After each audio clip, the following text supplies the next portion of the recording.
Welcome to the Christian Life Coach Collective. I'm your host and coach, Laura Malone, and I'm here to help you become the hero of your own story and learn to be a guide to others. Whether you're a life coach in any niche or you want to become one, or you're just listening in so you can self-coach to lead your own life well, this podcast is here to serve you. I'm super excited to walk with you into your calling and help you create a wonderful legacy for your life. So let's jump in to today's episode. All right, hello, and I hope you're having a great day so far on your commute or while that baby takes a nap or whatever's going on in your life. And I hope the weather is really nice for you and not crazy hot on the end of August anyway. So I want to give you an overview of the different models you could start with as a coach. And there's a lot of ways you could stretch out beyond these and modify them. But these are the basic ones that I want to start you off with. The first one is coaching face-to-face or via computer one-to-one. And that's just a live session where a client books a session with you and you spend an hour or so together. Maybe it's in a package. Maybe it's just a one-off session. But you're doing that just with one person. And the second model is group coaching. And so you've got, two or more people who go through a program and a coaching package with you. And maybe they're live together, maybe they aren't, maybe they're separate, but they're connected in some way via Facebook group or Voxer or something like that. Maybe they're doing some kind of challenge together. And then the third one is coaching through courses, whether those courses are live or evergreen. And then the fourth option is mixing these up and doing any combo of these three together. So here's what I suggest if you're just a new coach, or maybe you've been doing one of these models, but you're not really sure where the others fit in. First, I say start with your research. Absolutely. First and foremost, we'll always tell you to go ask the big questions, the right big questions. So ask yourself the questions to dig deep and find out what you want to coach on. What do you love talking about? What do you have experience and knowledge about? What could you teach for 20 minutes without notes? What makes you angry if you see it done incorrectly, done without care or respect, or even just the fact that it's done at all because you don't believe it's right when it is done. So I say what makes you angry because that generally points to what you're passionate about. Then start asking people who want that kind of help the right questions. So you can ask them online. You can jump into Facebook groups. That's not my favorite way. But I actually suggest finding living, breathing people, invite them to have a coffee on you so you can ask some questions, make a phone call, ask somebody if they would just be willing to talk on the phone with you and answer some questions if they're actually somebody who would be interested in the type of coaching you've determined you want to offer. Ask them things like what they hope for around that subject, what they wish they didn't have to deal with, what they want personally in their life regarding the subject, what they worry about, what they search for online, and contextualize your questions to the topic you want to coach on. If you want to do life purpose coaching, contextualize the questions around satisfaction and joy levels, as well as dissatisfaction and emptiness, areas of interest and calling. If you want to do business coaching, then ask about goals and getting started and money and hiring. If you want to be a parenting coach, ask about siblings, ages and stages, communication challenges. Contextualize all of the above questions that I was talking about. What they hope for, what they wish they could get, didn't have to deal with, what they want personally, what they worry about, and what they search for. Contextualize all those questions to the type of coaching that you want to do. This is going to help you grow in awareness, learn the language that they use, which is super important because you don't want to guess at their language or what they're thinking or wanting to know. And you don't want to use language that doesn't make sense to them because you're 4 math classes ahead of them. So take tons of notes. And all of this helps with 2 things. 1, recognition of where they are so you can meet them there.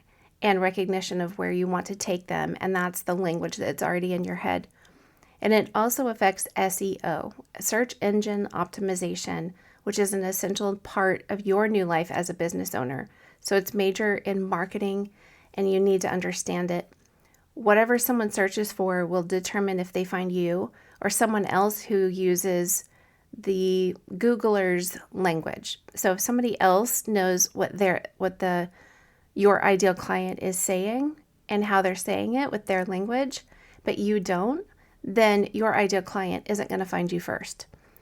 SEO develops over time and will always be changing as you get to know your ideal client more and more. Next, begin doing some coaching sessions, even just mentoring sessions. Start practicing getting yourself out there and having conversations and showing up. Jump into the greenhouse with us and practice with peer coaches to get started and get all the training you need. Practice with friends or acquaintances. Go ask younger people at church that you think could maybe use your help. I said might could, which is Southern and not really my way. Sorry, I don't know where that came from. Whatever, and whoever, just go get out there and start talking to people. If you don't put yourself out there to practice, how are you going to practice and know how to get paying clients? And how will you actually have value to give them if you haven't practiced? And if you don't have clients, then you're not coaching. And if your passion and heart is to coach, then your hope is going to be deferred. You're going to feel less than confident. You're going to feel disappointed. So get out there and do what you need to do. Take responsibility for what's yours to do and get started moving forward. Then when you start your coaching practice in business, actually do one-to-one coaching live or, on video or face-to-face for at least 6 months before you even think about reevaluating or adding something. And not only that, do 6 months of coaching with clients who are your ideal clients in the one area of coaching you want to work in. So if you're coaching women and you're working with them on business stuff and mindset stuff, and also helping them grow their Instagram following, pick one of those things and do at least 6 months of that before you grow from it or change it or add to it. You need great awareness of your clients' challenges and desires and needs before developing programs and courses out of that. And stick with it and, create content and tools and strategies and get in their heads. And you're also going to find out if it's something you even want to keep doing. So find out do you even like this topic or working with these people? And, even ask yourself, do you really like coaching? Is this something that you're going to continue to want to do before you start building it into other things? So some of you are going to find that you don't love one-to-one coaching all of the time and pouring yourself out repetitively in the same area or just spending that kind of energy so consistently. And you're going to want to move on to group coaching and try that out. So I still say get yourself immersed in one-to-one coaching for as long as you can before you try bringing multiple people together, because the group dynamics are much different. You also have more process and procedure when you have more people involved. So instead of being able to meet the needs of one person, you're going to have to consider the needs, the challenges and desired results of multiple people. And you're going to have to learn how to communicate that. And there's just a lot more to it. So I say really hone in through your one-to-one coaching before you expand and enlarge the place of your tent, so to speak. So after you've done 6 months of coaching, then just reassess. How are you liking one-to-one? How are the clients liking it? If something is feeling off, try to just tweak it before changing completely or giving up. Could you restructure your sessions? Could you try doing sessions at a better time of day when you feel more energy around it? Are you stressed out for some reason? Are you struggling with insecurity, imposter syndrome, lack of knowledge in the area? Maybe you need to tweak your niche a bit or change up your strategy before you actually just give up or change everything. You know, you can always book a coaching clarity session with me if you need help with that kind of stuff, because I love the endless possibilities that flow through my head around it all. And Jesus just always shows up and leads us both really well on those calls. So that's on the website. You can, and in the show notes. But after you've found some footing with your ideal client and their challenges and desired results, and also some footing with your personal coaching strategies, your superpowers, and your methods, it may work for you to expand to a group, program, or cohort. And this will give you the chance to really get more knowledge about what they want and what they struggle with and how you can better serve them and more. So if you do decide to do a coaching course that is either live or evergreen, I encourage you to do it after you know quite a bit about yourself, about your ideal client, and about your ability to show up for the course both live and the technology. Because it's not for the faint of heart. If you don't love being on a computer and figuring stuff out, or you don't have enough money to pay somebody to help you, there's a ton of people out there who are like, stop trading your money for time and go straight to courses, or build a course before you've ever coached anybody. And I couldn't disagree more. I do believe you could map out a course and start it without having it perfected ahead of time. But I don't think that's for everyone, and I don't actually think everybody could or should do that. If you see those ads on Facebook telling you to turn your coaching sessions into evergreen courses ASAP so you can make more money and do less work, don't let yourself get caught up in the whirlwind of it. Stop and assess. Do you only want to be a coach because you want to make massive amounts of money? Or do you actually want to walk side by side with people and guide them to experiencing transformation in their lives? Do you want to be a modern day discipler? I do believe courses are great for some things and for some people. And obviously, since I have a life coach training and certification course, I believe they're valuable. But I don't believe in trading in my calling as a coach for the lure of more money, less work. And on top of that, I believe courses offer a way to simplify and multiply what you have solidified through one-to-one coaching. If you want to just be a course creator, that's one thing. But if you want to be a change maker, it's another. And if you go the way of courses, I recommend doing live courses at least 2 to 3 times so you can really hone in on what is super valuable to your audience and create massive value and develop your course from their feedback. Then you can record it and set it on evergreen. That simply means that you've recorded a program, a coaching program that is on demand. They have access to it immediately, so they can buy it while you're sleeping, and they can start as soon as they want, end when they want, and just move through at their own pace. That is versus a live course, which is accessible only when you open it to them, drip it throughout a period of time to them, and they're walking through it at the same pace as other students in the course. That's how the Greenhouse Life Coach training is. So it's a live course and everybody is walking through the same thing for 10 weeks. And every week we have a live session where I do live coaching with them. They ask all their questions. There's peer coaching, there's feedback, and God shows up. So they can't access anything at any time and just go through it on their own. Now, some of them are further ahead. Some of them haven't caught up to the same place because life is happening, and I've built it that way. I've structured it so that the people who are moving and in transition or have family members to take care of, they don't have the pressure. There's still time for them to do everything, but they still have access to all of the content at the same time as everybody else, regardless where they are in doing the work and processing through it all. That's okay. And you can actually create courses where that's not okay.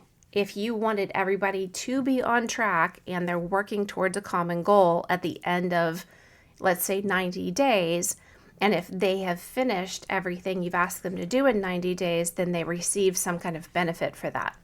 So I don't have my course built that way because my course is built to meet the demands of my ideal client right where they're at. And generally, they're very busy people who need some grace on the calendar.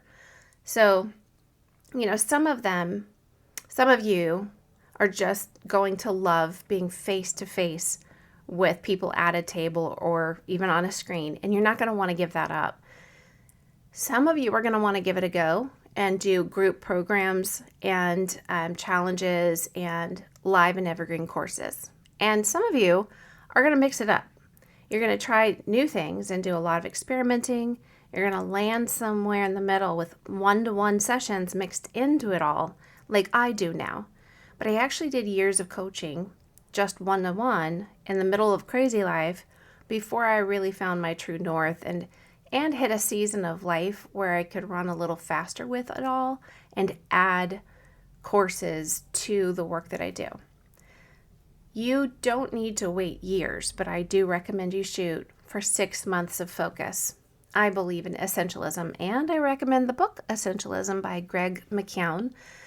And, remember Mary of Bethany in the Bible, how she chose the one thing, how Martha was doing all the things. I think that we are made for one thing. Jesus specifically, of course. But our brains, they're really made to be processors, not containers holding everything, but a processor that things come in and move out. And that means it's not the smartest thing in the world to expect your brain to do everything all at once and be healthy. If you struggle with overwhelm and your brain going in 1,000 different directions, why? And think about it. Are you trying to be everything to everyone or be the all in all to an entire audience of people who want multiple different things, and you really can only show up for one really well? All of the other stuff, that's Jesus's things to do. It's his responsibility to be the all in all. So find what is yours and stick with it for a while. Give it your focus and attention, and then tweak and assess, pivot if needed, but don't give up. If you need to rest at some point, do. But resting is quite different than quitting. All right. Well, I believe that you've got this, friend. I believe that you can become a great coach, and you can do it without spending thousands and thousands of dollars. I believe you can begin an online business and learn and grow right where you're at, no matter what's going on in your life. If this is a calling in your life, God's going to equip you for everything he's called you to. And I'm hoping you see some possibilities in front of you now and have an idea of where to start or where to go next. And remember, I'm with you in it. So until next time, remember that you're precious and priceless in your dad's eyes. Oh, and remember that you have today is Monday, August 29th, and you have till Wednesday at midnight, the 31st, to get your application in for the greenhouse that starts in a month and get $100 off. If you apply by midnight on Wednesday, you get that $100 off. So head to the website, sterlingandstonementoring.com, and click on the greenhouse and apply today, and we'll see you there. Hey, thanks for listening. And I would love it if you could leave me a review wherever you listen to this podcast and tell me what you're loving about it. It helps other people who are looking for transformation and change and growth in their lives find me. And if you want to learn about becoming a coach with any of your superpowers, head over to sterlingandstonementoring.com and check out the Greenhouse course. See you there.